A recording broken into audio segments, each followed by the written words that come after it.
we've all seen the Cheech and Chong movies. Up in smoke, they're driving their van down the... So... Outsiders! And welcome to part 2 of this interview with my Uncle Tom, who is a war veteran. He is a cancer survivor and a 6-time cross-country hitchhiker.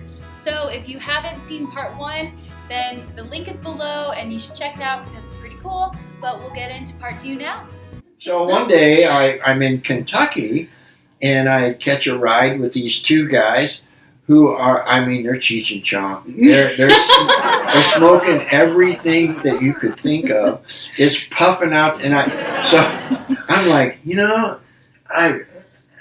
I don't need to be arrested, and these guys are like doing 40 miles an hour on the interstate. People are going zooming by us, and it's like, I think this is not a good idea. Hey guys, right up here, this exit. Yeah, right here. Thanks for giving me the ride. Whoa. This is your reminder to please like the video and subscribe to my channel. Thanks. So then I hitchhiked. My grandparents took me out to the interstate. My grandmother's in tears. Oh God, no! A couple of crazy guys picked me up. They were crazy. They'd just gotten out of crazy. Well, they'd just gotten out of the service, and they were lucky to be alive. I don't care. I'm going to go out, And they had a girl with them and so we went from there across the state line to Texas. And when they told me that she was only 16, I said, it's time for me to leave. No. I'm going to take off and stop here tonight.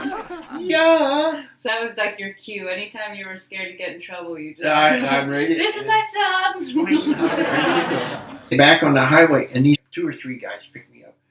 And they're going across the United States from Lake Charles, Louisiana to San Diego or the West Coast, picking up pop bottles. They didn't have any money for gas or nothing. And I'm like, you guys got a plan here? They see a bottle side the road. Stop! There's a bottle. Oh, okay. And you could get, maybe a dime or a nickel for a bottle. And they were saving up for gas at that time. It was like 30 cents a gallon. A guy picks me up shortly thereafter who has a camper and a pickup truck, and he's going to San Diego. And so we spent about 3 or 4 days together. It's a long way across Texas. Let me just tell you, it's a long way. So he took me right to my front door. And so That's so cool. Yeah, so I was about 7 days on that little journey. Yeah. You couldn't not enjoy the outdoors and do some crazy hitchhiking trip like that. I mean, I know you're in the car a lot, but... Well, I wasn't afraid of the elements. Yeah. So, if I was going to have to sleep side the road, I knew I could sleep side the road and survive and all that kind of stuff. I always carried a knife with me, and which was a tool as well as a defense mechanism, really. Yeah. You never had to use it, or did you? No, I never used it on anybody or anything. No, I cut up some, food or something with it, but that's about it. I was very fortunate. No one ever, challenged me like that. And if I thought that there was going to be a problem, I got out of the car. Yeah, go with your gut. Yeah, exactly. Go with my gut. And all these trips kind of fold into one. It's like, when did I do that? When was I? What I would do is I would try to connect up with old friends that were from the service and stuff like that. That's how I would do that. Yes. And I could make anywhere from 600 to 800 miles in a day. People were, I feel like, more trusting maybe back then too, though. I don't know if it's...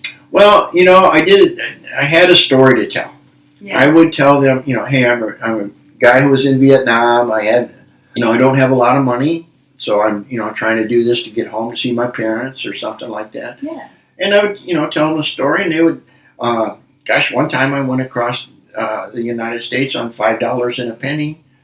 And, I just kept track of it. And people would buy me, oh, hey, you're a vet. Hey, we'll take care of you. We'll buy you dinner. Or we'll buy you breakfast. Yeah. So, and I never really carried food with me, or I don't think I had a stove. I had matches and could make fire if I wanted to, but I very seldom did that because you could always stop side the road. Cool way to see the country. It was. I enjoyed doing that. But I was on a mission, time to get home. And then, you know, when I got home, my parents were happy to see me and stuff, you know. Yeah. They were glad they didn't pay for an airline ticket. Yeah. Definitely. I hope you enjoyed listening to all of his hitchhiking stories. I know that I sure did. And I hope that you will continue on to part 3 because it's really, really amazing when we get into talking about the planet and ways that he enjoys nature and just how he lives his life. So go on over there. Part 3 is coming up. Yay!